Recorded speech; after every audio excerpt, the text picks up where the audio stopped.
I want to ask you guys a few questions here. Now, let's say like if there's this son of immigrants um, who committed a crime in your country, who became bad in your country, is it your fault? For example, um, if you're from the UK, and there, I'm sure there are one or two immigrants in your country, and um, let's say like somebody from Africa, yeah, there are many Africans in the UK, I think, and um, well, their children, yeah, their children commit crimes in your country, and is that your fault?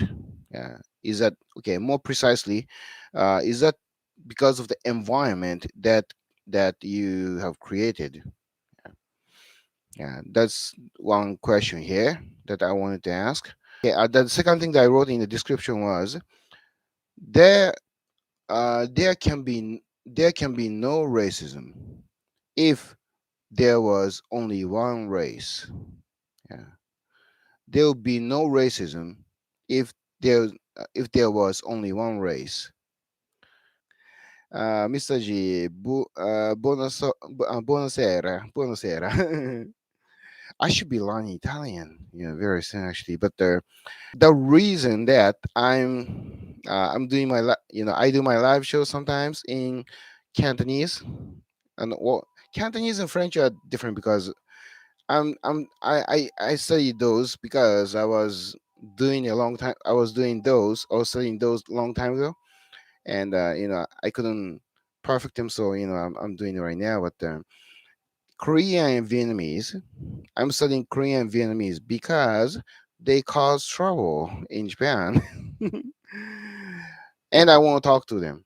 Yeah, I want to give messages that they understand best.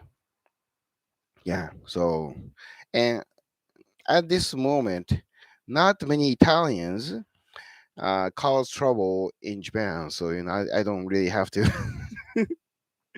Nowadays, actually, I was just talking about this the other day. This one, I don't know if I should call them European because they're Russians. There are Russians who cause trouble because Russia is touching Asia, right? Yeah, Russia is touching Europe, but also touching Asia, and it's touching Japan actually. And actually, surprise, surprise, Japan and Russia has a long history. We have some very serious history between two countries, and they don't like us very much, and we don't like them very. Um, Actually, most of us don't really care. Didn't care, I should say, but now they're causing trouble, and there are actually quite a few Russians living in Japan, and they sell, like, for example, drugs. Yeah, most commonly. Yeah, that's the most common drug, and that's the most common crime that they commit in this country here. Well, there are two major crimes that the Russians commit in this country. One is selling drugs, and the other one is um, stealing cars and computers and stuff. Yeah. So one of these days, I may learn some. I may have to learn some Russian. Who knows? I don't want. I don't have to do it. It's too much for me. I got enough to worry about. Uh, Chinese, Vietnamese, Koreans, Filipinos. Those are the major players in this country here. Now the title says ended up having immigrant son who murders having a well, I should say ended up having a or an immigrant son who actually murdered a British girl. Yeah. Well, this happened about 20 some years ago. It was big. news. Like I said, it was big. It was quite big news in Japan, and I heard that it became became news in the UK too because he was a British girl. And now I put in the description here that the first link that I pasted was um, about this guy. It's a Wikipedia about this guy. He was Korean. Or no, I'm just gonna read it here actually.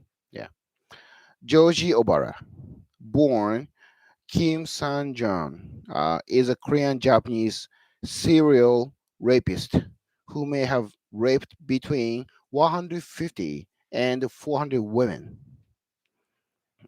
He murdered two women from uh, the Western nations.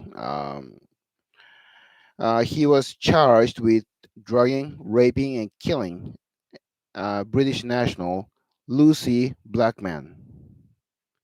That's her name, Lucie Blackman. Well, her family name is Blackman, but actually she's white. Yeah, and rape and manslaughter of Australian national Carita Ridgway. Ridgway. I, I'm sorry if I'm butchering this one here. Yeah, and he was jailed for life on multiple rape charges and manslaughter. Yeah. This guy was born as a Korean person. Yeah. His parents, both of his parents are Koreans. Yeah. And he was after well he I think he became kind of rich and um and he um and at the same time I think he was raping a lots of women by drugging giving administering drugs um, uh, to his victims, to those women, and along the way, I think he killed at least two of them, who happened to be from other countries. One from the UK and one from Australia. Yeah, yeah. It's difficult to talk about this one here. Yeah, it's really now. Um, obviously this guy is a monster. Yeah. Okay, now this guy is still, I think he's still alive, and this guy is a Korean. Well, he was late. I think he was um how do you call it, naturalized as a Japanese citizen, but obviously he's a Korean person. Yeah, and now according to the next now the English version, the Wikipedia in English doesn't talk about this one here, but the Japanese version talks much more in detail. And it says here that um, af- now when he was arrested, nobody knew that he was Korean. But but because in Japan, when a rape happens, oftentimes, or most of the time, I would say most of the times, uh, those rape incidents are done by Koreans, unfortunately. Yeah.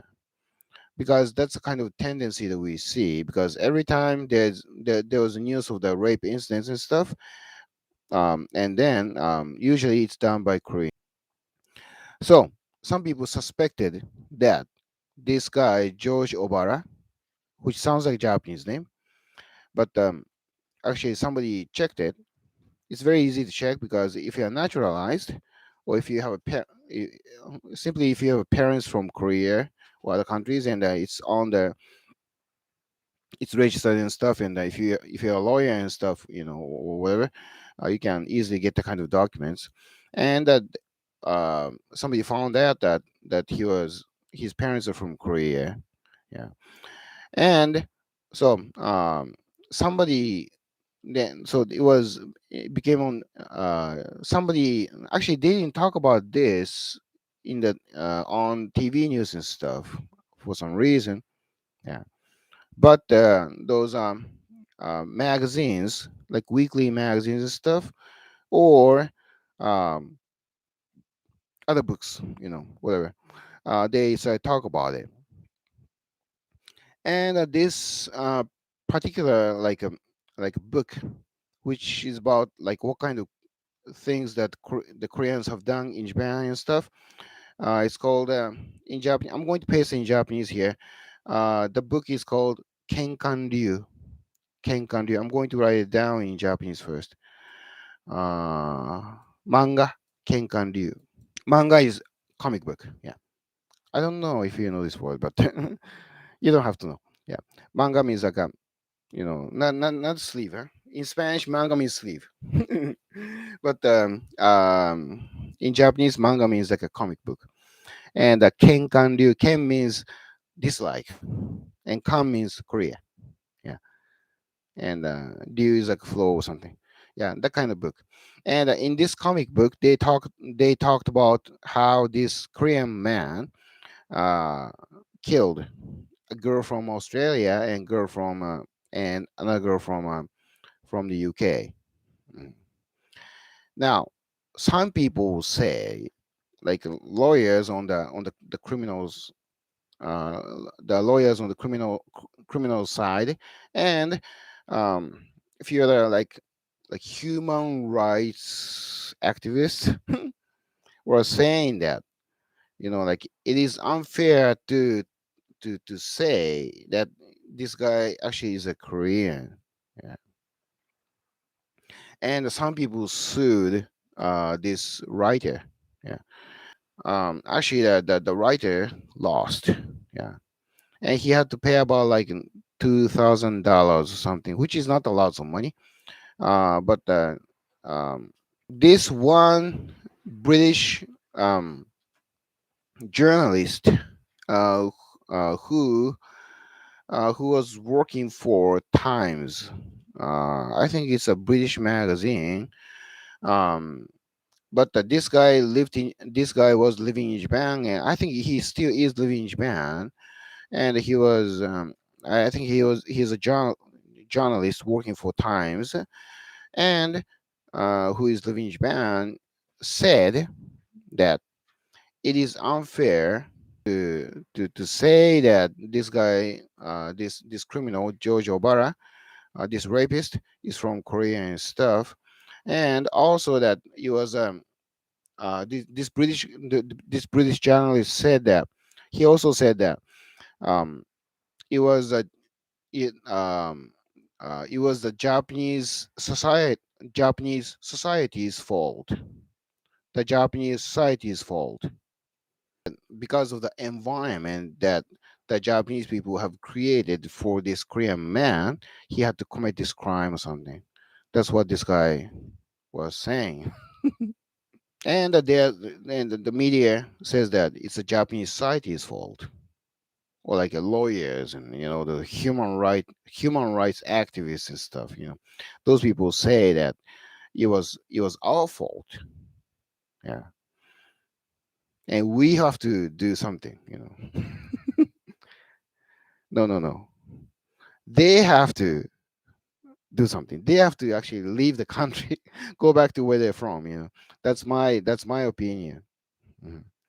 Um, because obviously in their countries, rape incidents happen much more often than this country here. That's the tendency that they have. Yeah. And Sally, they make the criminal the victim, then they blame the victim for the crime. It's a tactic to destroy our culture and people, right? Yeah. Where are they usually from? I'm sure there, some of them or many of them probably are or were born and raised in your countries. Yeah, but the parents and stuff. Where are they from? Yeah, because in Japan, like usually they have a Chinese background, a Korean background. Lots of the sexual crimes are committed by the Korean. Because at this moment we don't really have lots of people from Middle East. There are, and they do commit those kind of crimes. Like um, we don't really have lots of people from like uh, war, so-called war-torn countries like Syria or Afghanistan or something. But there are some, and very few Syrians and Afghans live in this country. And this, then when they, when um, like when I see news about like rape incidents and stuff, and I mean, actually, the perpetrators are from Syria and Afghanistan. so, so I'm guessing like they have a very high ratio of or high possibility of being rapist, because Japan, that in Japan, well, Japan's population is quite big. Uh, 130 million people live in this country. 130 million Japanese people live in this country. Yeah, and then there are about, well, including the ones who are naturalized. There are about 5 million Koreans. Mhm. And about maybe about same number of Chinese people with a Chinese background, or um, if now the Filipinos are catching up, and Vietnamese are on the way, and yeah, we have like, I would say about maybe 10% of the Japanese 10% of the people who live in Japan are are foreign descents. Yeah, and their criminal rate, the criminal rates, or should I say ratio? I don't know. The you know their criminal rates are very very high. So I don't know. Yeah. And when I say something like this, when you say something like that, and some people like to label us as racist. Yeah, and probably the same is happening in your countries too. Yeah, some people like to call us, or people like me, as racist and stuff. Yeah, but again here, as I put in the description, there can be no racism if there is only one race. Yeah, or there would be no racism if there was only one race. Yeah, because Japan for a long time was a mono-racial country, and um, up to about like 150 years ago, uh, we had this era called Edo era. There was that during the time of Shogun, because Japan is is a isolated, probably Japan is geographically, Japan probably was the most isolated country in the world, because Japan is an island country, and pretty much there is no country near us except for like Korea and Russia and stuff. But all the other countries are kind of far from us, and um, so we kept our race like like um just one race. But after the Edo era, after the Shogun era, no more samurais in this country here, and then um, the new government, um, Japanese Japanese the Japanese imperial government started to accept immigrants from Korea, and because they wanted to come to Japan to work and stuff, have a better life, and also from China and lots of countries from Asia and stuff. Um, well, at that time there was no Asian country because most of the the places in Asia were European colonies. Yeah, and but when because Japan started to trade with the European countries and whatever, and I guess those people in the European colonies noticed that there's a country called Japan, and they want to give they want to give it a shot in this country, but they're mostly from Korea and China. Yeah, so that was a turning point of this country here, and whatever. Yeah. So, but when Japan was what I would say is when Japan really was monoracial country, there was no racism. Yeah, there was no racism. There was no hate crimes. There was no um, racial problems because there was no other race. And I think it is very important that people actually know that. Yeah, if if there was no other race, if there was only one race, there can be no racism. Yeah. For example, in the case, misogyny, and homogeneous country is a safe country. Yes. Yeah. Yeah. Japan really was, for example, up to the Shogun era, Edo era, Japan really was a safe country, I hear, because there was no other race. Yeah. Um, before that, like before that, the Edo era, there was this war era and stuff. But after this war era ended, Japan was the Shogun era lasted about like more than 200 years or something. Yeah, and there was no pretty much no war in this country. But Japan started to have lots of wars after Japan started to deal with other countries. Yeah. So that was pretty much the only reason that Japan started to have lots of wars because we were dealing with different countries. Yeah. So yeah, yeah, yeah. Mhm. I want to hear about your countries too, actually. Yeah.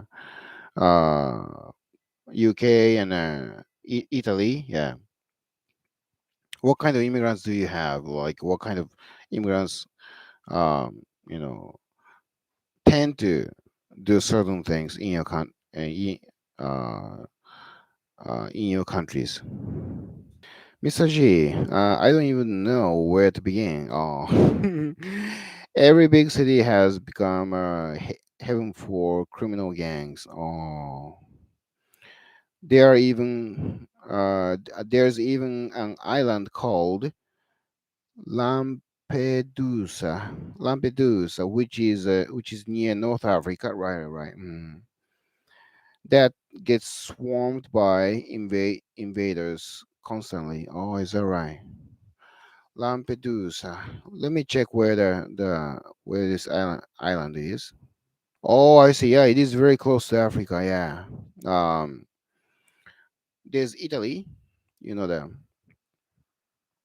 and there's this big island called Sicily. Yeah, Sicily, and it's kind of it's between Sicily and Tunisia. Tunisia. Yeah. Oh, I see. Is this island famous in Italy? It's very beautiful island. When I see the photo, and there's a beach. It's called Rabbit Beach. in the southern part of Ireland. Yeah.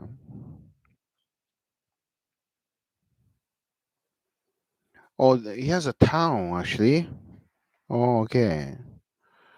Lots of white buildings. Oh, here we go. North African immigration. Oh. Mr. G, more like infamous, right? Yeah, yeah. It says here actually, yeah, Lampedusa,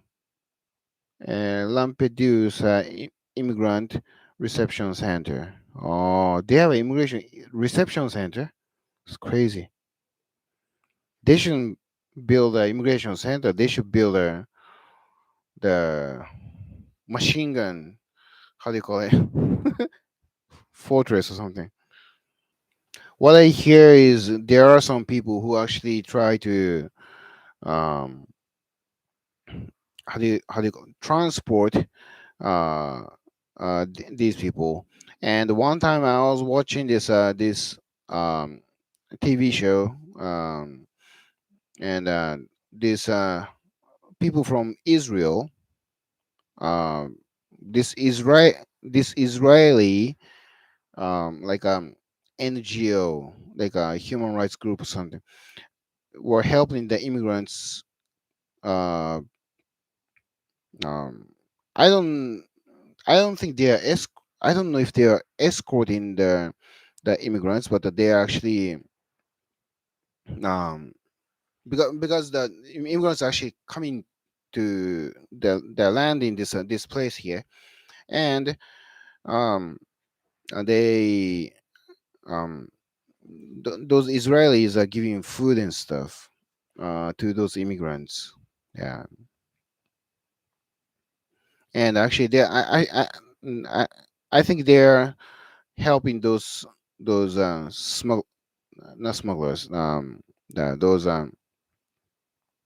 immigrants, or like those Africans, to go to the mainland Italy and stuff. Those Israelis, I saw the one that I saw.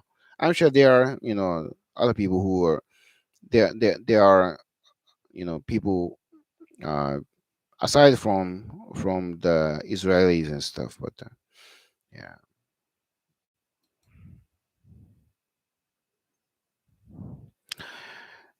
Sally, the biggest problem we have in the UK is that our our own our own governments and institutions are working against our own people. Mm. They pass laws to arrest you whenever you try to speak out. Right. Our our own government and armed forces are transporting the foreigners to our countries. About the UK now. About the UK, what I saw was this French Navy were. Oh, I remember now. Yeah. What's his name? This very famous man in the UK. Um, Farage, Nigel Farage. Nigel Farage. I think he still is a politician in the UK. Uh, he was. I was watching his video, and he actually caught the French Navy transporting or escorting those God knows where they're from. I think they're from Africa or Syria. I don't know. Those people close to the sea border between France and the UK, and left those immigrants on the boat, and the boat is kind of like flowing. It was, I don't know. I don't know if I should say it was funny, but it was just it was really really, like oh, I was simply surprised. And I thought it was, I just couldn't believe what I was watching actually. The French Navy was escorting to the national board to the national board sea border between the UK and France, and left them there. and maybe they're hoping that you know they get that the boat, which has lots of immigrants, Africans and stuff on it, will flow into the UK side or something. And after that, the UK, I think it was a coast guard, um, was the coast guard found them and thank you. Um, they took those immigrants to somewhere. That's the one that I saw, and the video was um, the video was filmed by Nigel Farage. Nigel Farage. It's amazing because Israel is not even a European country. I don't know why they're giving shit. Actually, why would they want to care? And Sally, Nigel Farage is controlled opposition. Controlled opposition. Oh, he looks the part and acts the part, but achieves nothing. Oh, he's a fraud who leads people nowhere. Oh, is that what you think? But I think he was the leader of Brexit Party. I think. Yeah, and actually the one that I saw. Okay, I'm sure like you have because in Japan we have um politicians like that, everywhere actually, very disappointing bunch, I should say. Yeah, I mean, during the election, during the elections, they talk all the beautiful things, but once they become politicians, they and they pretty much do nothing. Yeah. hmm Sally, Nigel Farage's role was to get people to join his campaign and leave the good active groups they were already in. And he led his supporters nowhere. Sally, I used to support Nigel Farage. I thought he was going to save us. He is a horrible fraud. And Mr. G, same here. Our right wing is either impotent or controlled opposition. From my understanding, Nigel Farage um, was the leader of Brexit Party, and to my impression, I guess he led the Britain to exit the European Union and stuff. That's the impression I got. Yeah, but I'm not there. So that was my understanding. Yeah, when I was watching it.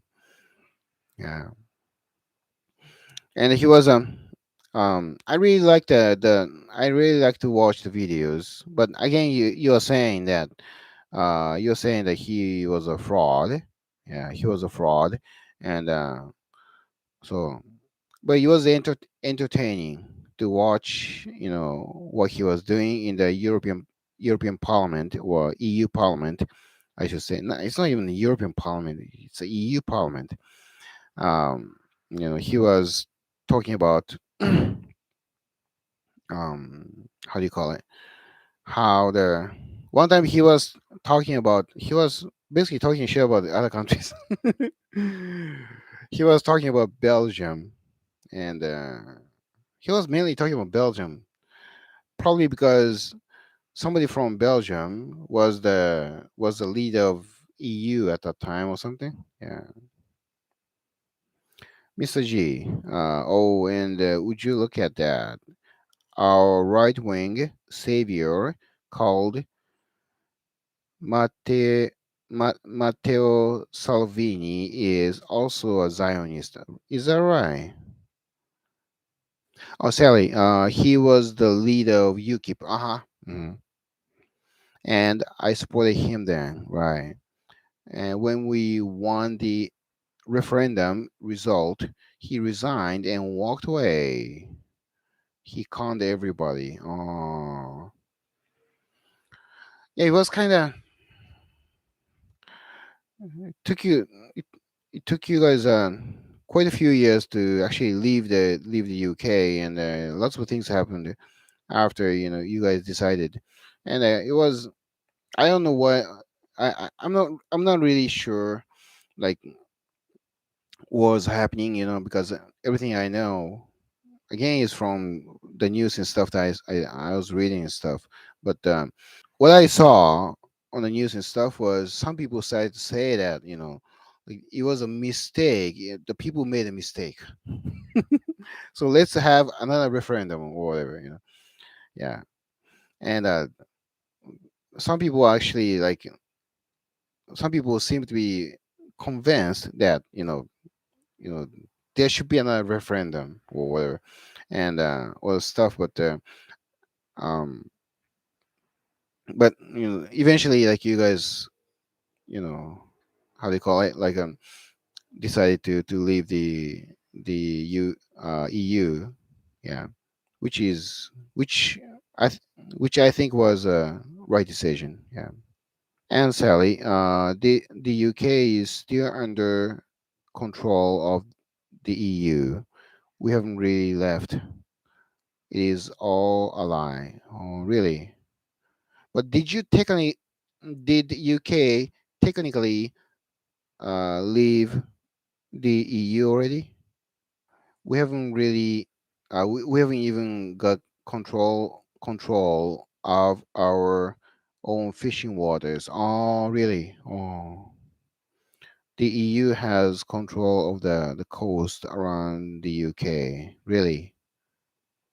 On paper, they will tell you that we have left the UK, right? We are still paying them tax, and the EU posters are still all over our schools and colleges. Nothing has changed. Really? You still see the EU flags? I mean the no, the flags. EU posters. The posters are still there.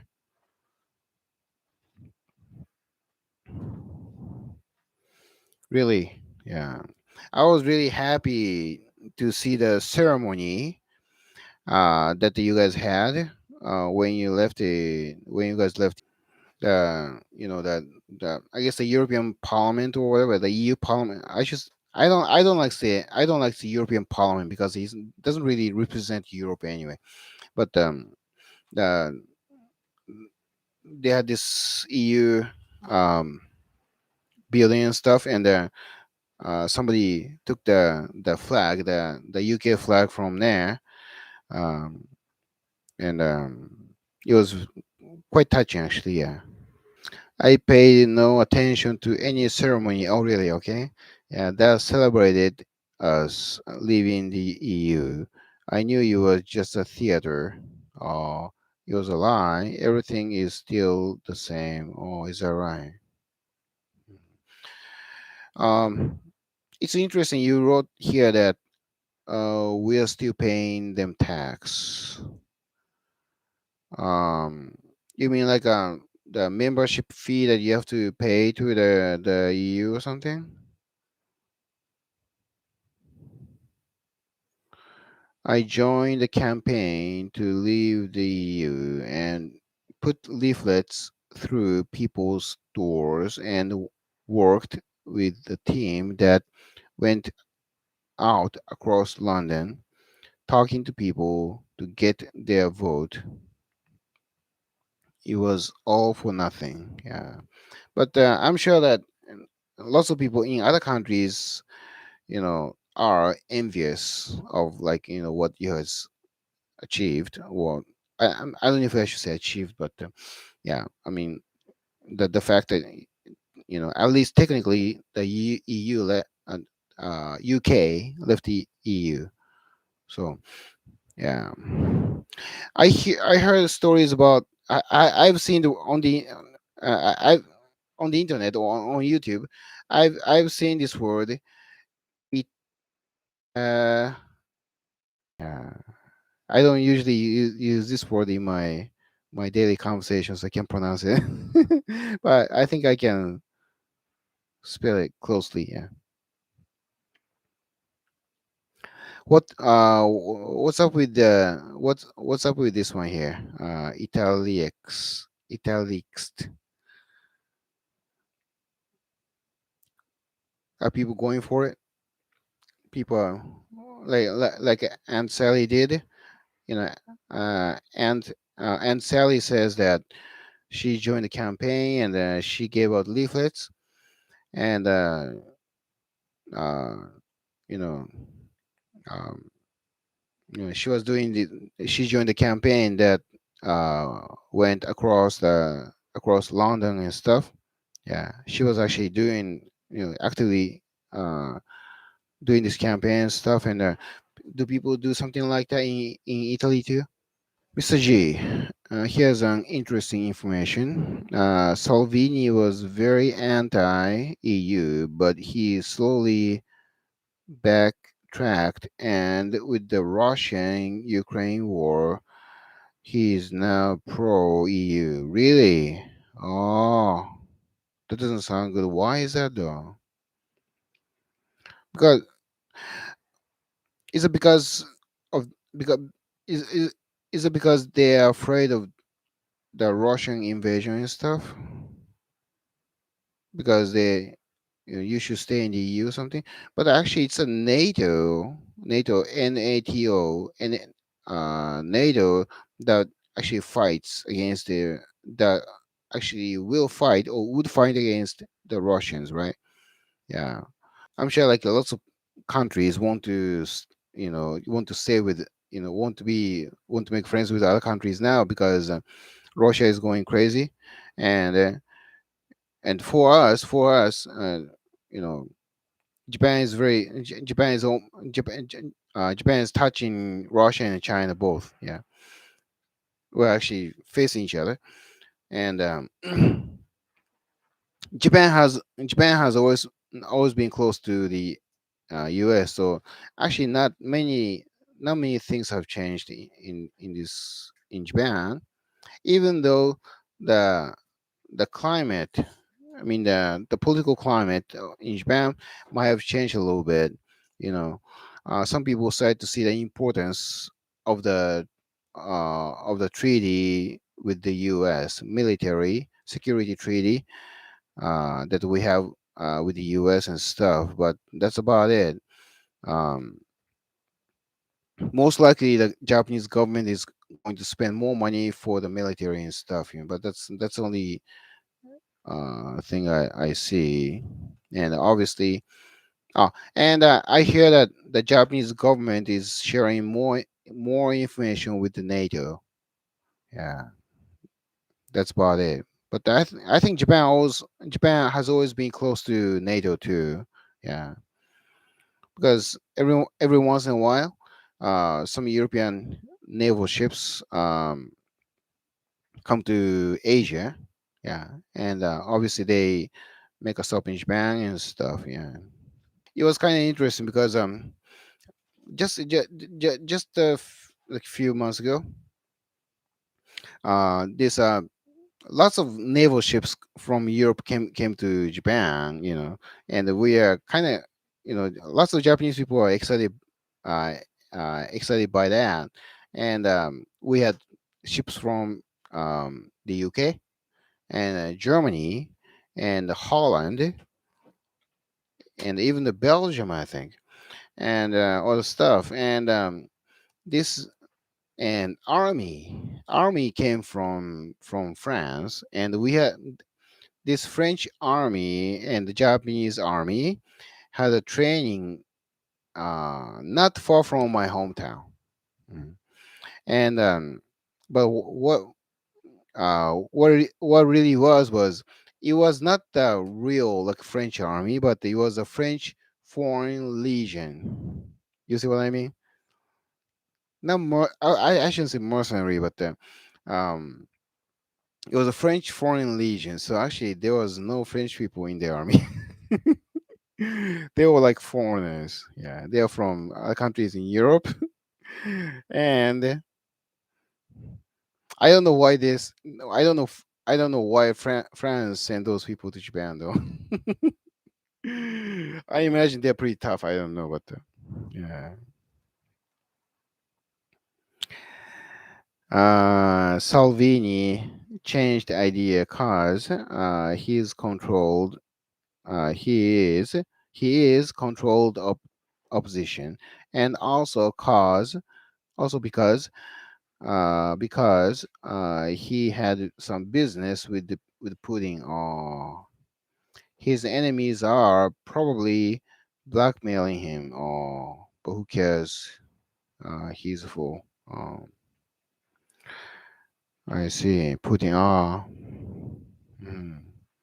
Putin has lots of property all over the world. He even had a house in Japan. I didn't know until this war, because Japanese government seized decide Japanese government decide decide to seize his house and his daughter's house in Japan. His daughter actually went to school in Japan. I didn't even know that. And she bought a house in Japan or something, and the Japanese government decided to seize those places. Yeah, I didn't know. Why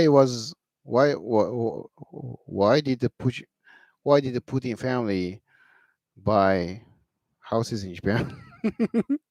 Yeah, they never stay there. Yeah. So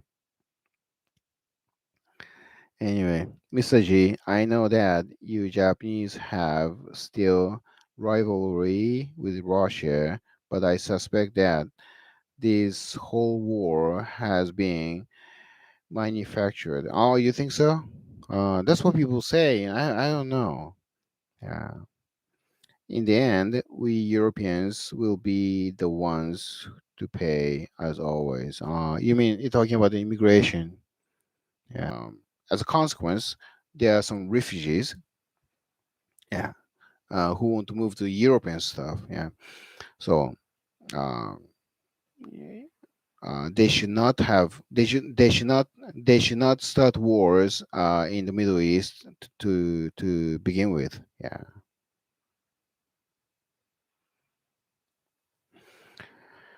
Sally, I agree.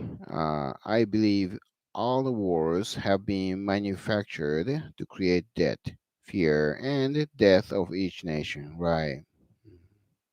Well, lots of Japanese people and I, uh, you know, were mostly concerned with the uh, concerned with what China will do next, and what you know, um, Russia itself may do next. Yeah, and how weak the Russian military uh, have become.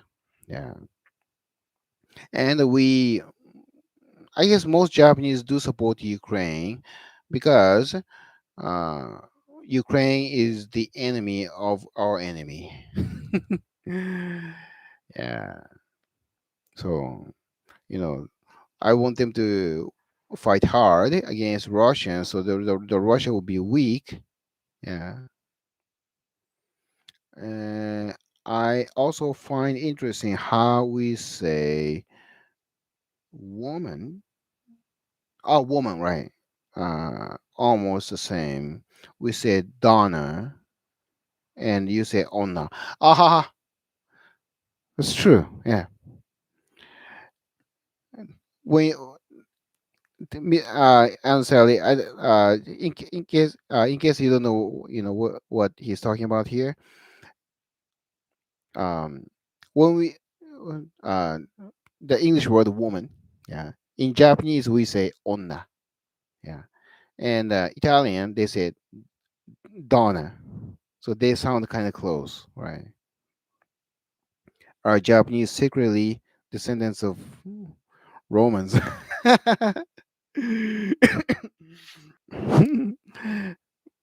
Mr. G is, obviously joking about this one here, but Jews, Israelis, yeah. Um, in Japan, there are some. Uh, there was this. Okay, now, um, there was this ambassador. Yeah, there was this ambassador who was living in Japan. Um, yeah, and he was saying, as the ambassador of Israel, he was saying that the Japanese people are the um, like Jewish descents. Yeah, uh, because according to him, we both are smart and whatever. I don't know. And lots of like Jewish culture, according to this guy. Yeah, I thought he was. I thought he was pretty funny, but uh, according to this guy, this ambassador. Now he is not an ambassador, but he still lives in Japan, and you know, I guess I don't know what he's doing in Japan now, but I guess he writes books and I don't know, um, but um, lots of the things that we have in this country. Yeah, I don't know if you know about this one here, Shintoism. It's kind of like a Japanese, like a animism. Yeah, animism. Like ba- the basic Japanese culture worships the nature. For example, like um, we have Shinto shrines. Yeah, I think I talked about this last week. Um, we have this thing called Shintoism. Shintoism is not really a religion. Yeah, it's just an uh, animism. Like we just worship, we thank, we appreciate what the nature is doing for us. Yeah, that's the big that's the thing that we have in this country here. It's the yeah, and we have shrines for it. We have shrines for everything in the nature. For example, like we have shrines for the sun, we have shrines for the water, we have shrines for the rice, we have shrines for the insects, we have shrines for the all kinds of animals, and we have shrines for for children. Yeah, we have shrines for everything.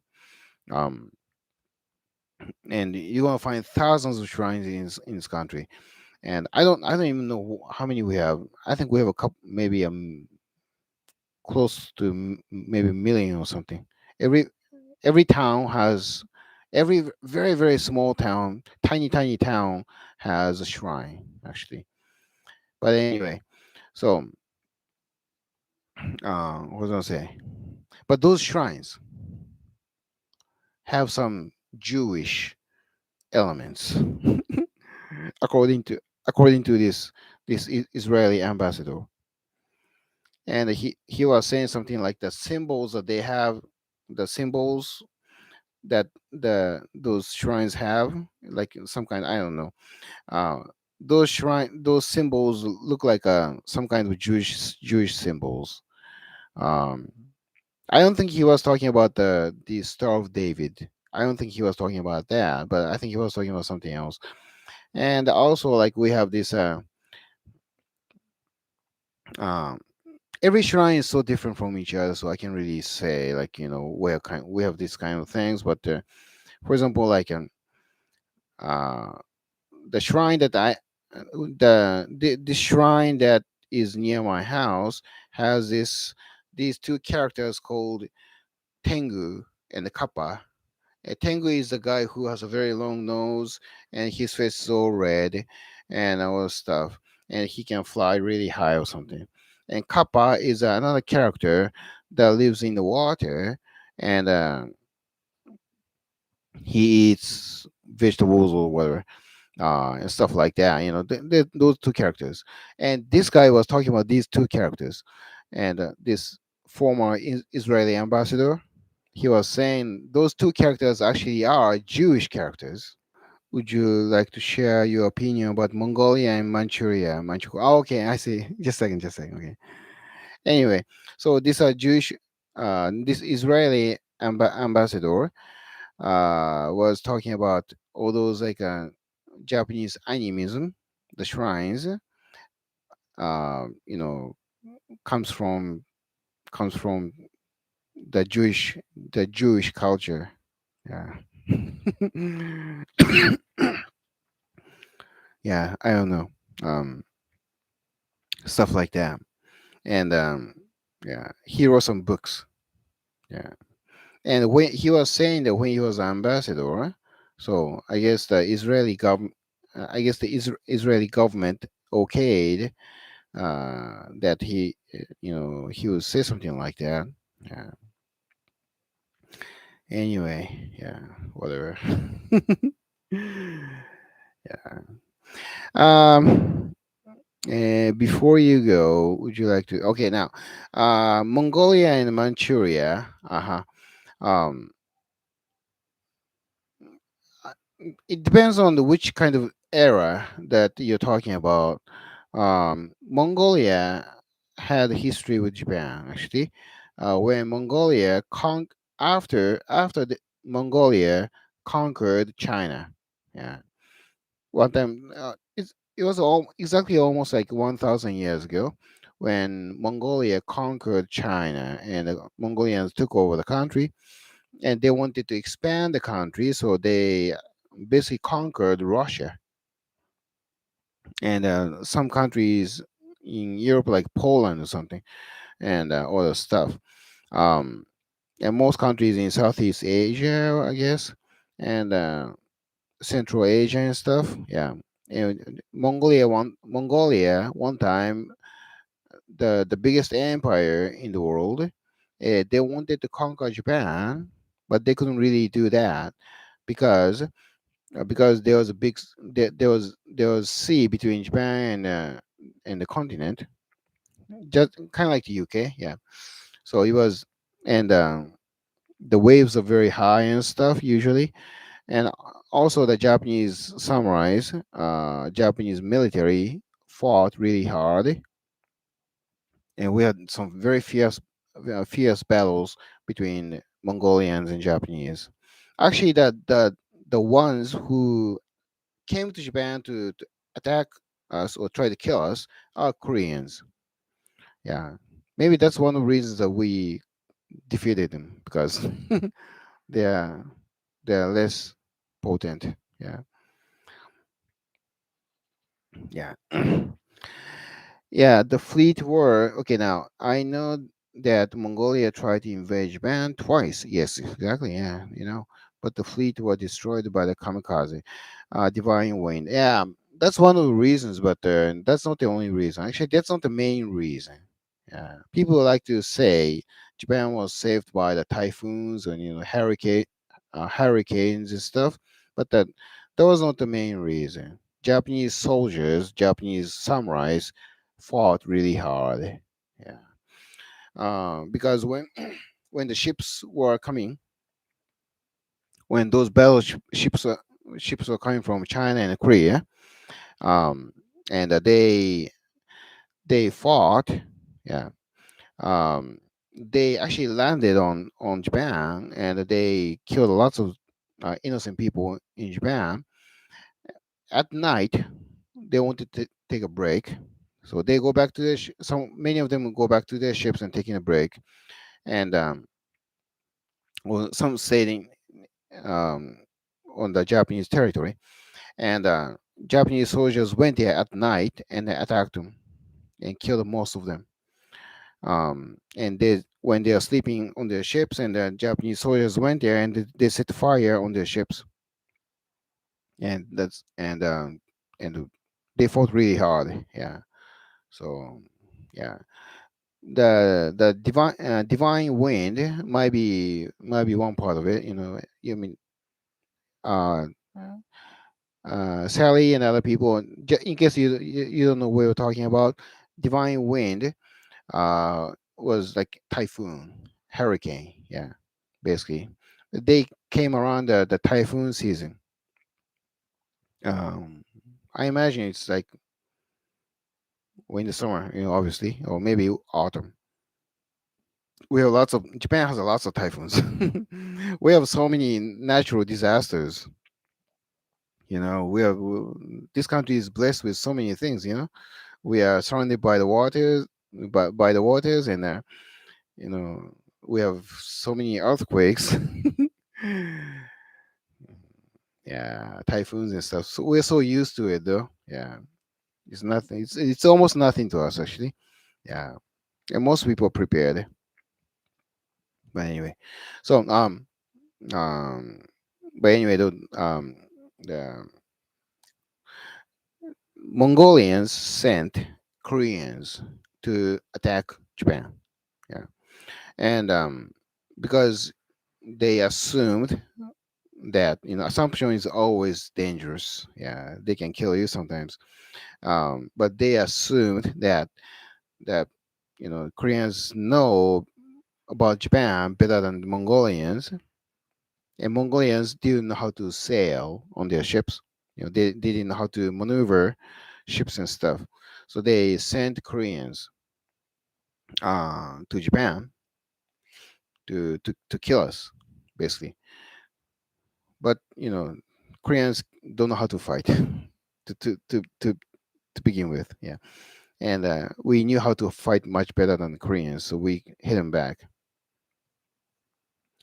The number was huge. The very huge number of Koreans came and tried to attack us, but yeah, like I said, we hit them back, and the hurricanes and all the stuff kind of helped us. Yeah, that was that. Yeah,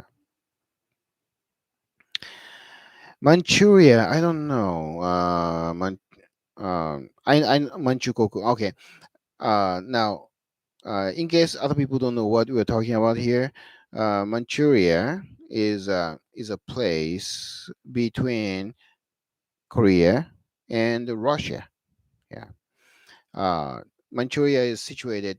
Um, okay, now it's a part of China actually. Yeah. Now it's part of China. But the reason that we call this Manchuria is because Manchuria has a different race. They have a different language. Yeah. Um, and yeah, they have a different culture. Oh, yeah, I think you have seen China dress. China dress. The I can't describe China dress, but I think you can imagine, though. Like if you go to a gift shop, if you go to like I don't know, if you go to a shop in there, maybe you can find a China dress, girls dress. Do you know what I'm talking about? The China dress. China dress is a Manchurian dress actually. Yeah, it's not the Chinese people dress. About one between 200 to 100 years ago, Manchurians ruled dominated China. Yeah, so the dress became common amongst Chinese people and stuff. Yeah, but it's not the Chinese people dress. And yeah, Manchukuo. One time, the Manchuria became one country, and Japan did that. It was that was after Japan Russo War. Yeah, first, if I remember correctly, the ancestors of the Manchurians were known as Jurchens and even ruled over China for a time. Exactly, like Mongolians. Exactly. Yeah. Exactly. Yeah. Yeah. Yeah. Jurchens. Right. Right. Yeah. Yeah. Exactly. Yeah. But anyway, um, after Japan and Russia had the war, and con- Japan took the control over Manchuria. Yeah. And Japan Japan built railways, and we built The railway was a very symbolic thing in Manchuria, but we also built schools. We built water supply system. We built sewage. Um, Everything that they have now, they still have those. They're still using the system, but basically it was Japanese colony civilization. Exactly, yeah. Because Manchuria was really it's a very cold place, and they really, you know, um, um, it's very large, yeah, and it's difficult for anyone to do anything in there. But Japanese went there because we kicked out of Russians from there because Russia had half or more than half of Manchuria, yeah, and um, and we drove out of we drove out Russians from there, and we took control of it. And after that, we decided that Manchuria should be an independent country. Yeah. So Manchukoku, the one that he wrote, it's a Manchurian empire. Yeah. Koku means country. So uh, Japan built a we Japan built empire for them. Yeah. And other stuff. And um, yeah. So that's basically what happened, I think. Yeah. I made it very short. And there's so much history in there, but yeah, whatever. And still nowadays, like I said, they built an empire in Manchuria. That means they had this imperial family, yeah, and their descendants, imperial family's descendants live in Japan. Yeah. Um, and then some people say, I don't know if the person still says it, but Manchuria still should be a independent country. And there are some activists in Japan who who are saying that they're working to make Manchuria the part of China as a one country or something, become independent from China and stuff. Yeah.